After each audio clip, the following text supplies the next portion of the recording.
All right, so I'm just gonna go over the test here, or this portion of it, anyways. Let's see. So starting out, what's the inverse? I'm gonna do it the way I usually do it, which is list out the steps. So it's plus 3 square times 4 minus 8, and let's go backwards and opposite. X is, let's see, x plus 8 divided by 4 square root, and then minus 3. All right, so I'm just going to throw those in the calculator here real quick. All right, so the red one there is the original, blue one's the thing I got. The problem is, right, I don't see the other half of that, so when you do square root, you have to do the plus and the minus, so that we see both sides of that sideways parabola. So let me just copy, paste this, but with a negative in front. There we are. Oh, blue. Okay, so yeah, this is my correct. Oh, that didn't do what I wanted to do. Oh no, come back. Okay. So it's technically plus or minus that. And I'm not going to draw it, you just saw it on there. Although I will say that we make sure that they are they're symmetric over the line y equals x. So we can put that in here just to see. Yep, there we go. And then I think it also asks here, is it a function? Does it do that? No. Oh, yes, it does, right there. Decide whether the inverse is function. So no, it's not. Inverse is not a function. Doesn't pass the vertical line test. Let's see, the domain of the original would be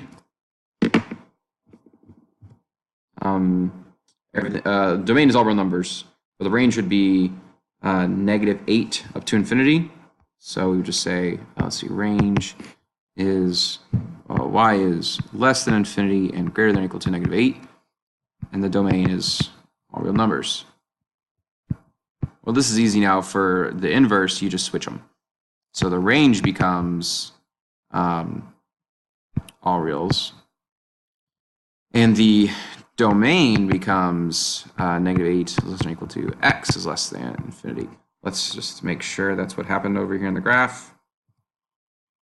From -8 to infinity, yep, for the domain. All right. Find another inverse here for us. Let's see here. Let's do the same way here. So it's plus 3 square root divided by 4 minus 5. So backwards would be x plus 5 times 4 square root square, and plus 3 is minus 3. There we go. Yeah, so let's see. You're basically asking 6 to the what equals to 16. You can use triangle numbers, but like, 6 squared is 36. Right, so that's 6 times 6. What if you did times 6 again? That would give you what, 180 plus 36, which is 216. There we go. So that number, so this is worth 3. And then down here, this is saying, well, 10 to what is 1,000? And that equals 3 as well. Okay. F of g of 3. So that would be, let's do g of 3 first. That would be plugging in 3 to right here. So that gives us, it gives us 9 minus 5, which is 4. And then take this and now plug it into f right there. So f of g of 3 would give us, let's see, that's 4 squared is 16 times 2 is 32. Okay, let's try this one here. F of 3 equals 918, and then plug that up into this now. So g of f of 3, oh gosh, 3 times 18 minus 5, and that's, what was it, 49? I forgot, 49, okay, cool, 49. Let's see, right here you got 3 to the 5th equals what? So that's 3 to the 5th. I'm just going to type it in.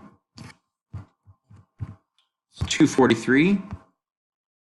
So this one, x is 243. And then on this one, 4 to the what equals 6. Well, it's obviously got to be some decimal. We could rewrite it as a log base 4 of 6 equals x. 4 to the x equals 6. Yeah, so actually, technically, we could just say that. You'll get some decimal, but this is technically correct. So I'm just going to leave it like that. Moving on. Let's see. What? Oh. Okay, I'm just going to rewrite this, simplify. Let's see. If we were to log, let's see, using product, we can put those together. So this is like my first step. And then put these together, using the quotient property, you get log x times y over z. So that one matches. This one matches. I had that right there. And then what about this one? If I put these together, that would give me log of x times y over z. Yep, checks out. And I don't know about that one. That's not it.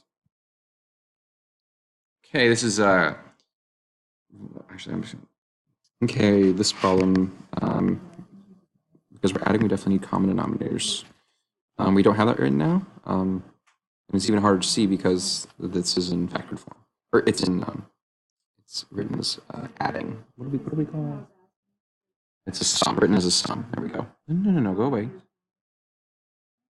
I want you. Okay.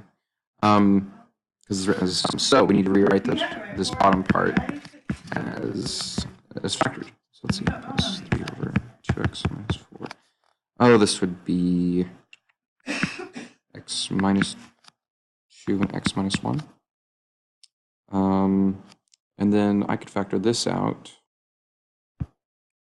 Factor 2 out, and I get this. And now that I've done it, I can see that I've got like a matching x minus 2. So this fraction here needs the x minus 1. And then this fraction needs the 2. So again, like 2 divided by 2, that's multiplying by 1, so that's not a problem. Okay, now I've got common denominators. So let's see. This one, that's 10x minus 2 plus 3x minus 3 equals 13x minus 5 all over, and just leave it factored on the bottom. There's no point in doing anything else there. And technically x cannot equal 1, 2. Yep. All right. This one, there's not much point in showing you, just put it in the calculator, but just remember that the answer is the overlap where there's double shading. So it's kind of like, let's see, it's greater than x squared, so it's shading above here. And then this one's y is less than some straight line that kind of looks like this. So your answer be that region right there. Not all that. Okay. I'll just talk through this. Well, maybe I'll write something too. Explanation for logarithms change to exponential. Well, I mean, just explaining this whole phenomenon here that, let's just use these, is the same thing as b to the x equals y. And just, however, using whatever tools you need to explain that this is the case, and you can rewrite them. And these mean the same thing. You could also say that, like, if you graph them there, it looked the same. You could say how you could plug in numbers to help check that. Log 3 to the 5th equals 5. Well, rewrite it as exponential. So a lot like that last problem. And you get 3 to the 5th, this to that exponent equals that. There's a zigzag, 3 to the 5th equals 3 to the 5th. And I would even draw these out just to show like the connecting spots. And 3 to the 5th does equal 3 to the 5th, conveniently. Did we get all the questions? Great, excellent. So I hope this helped.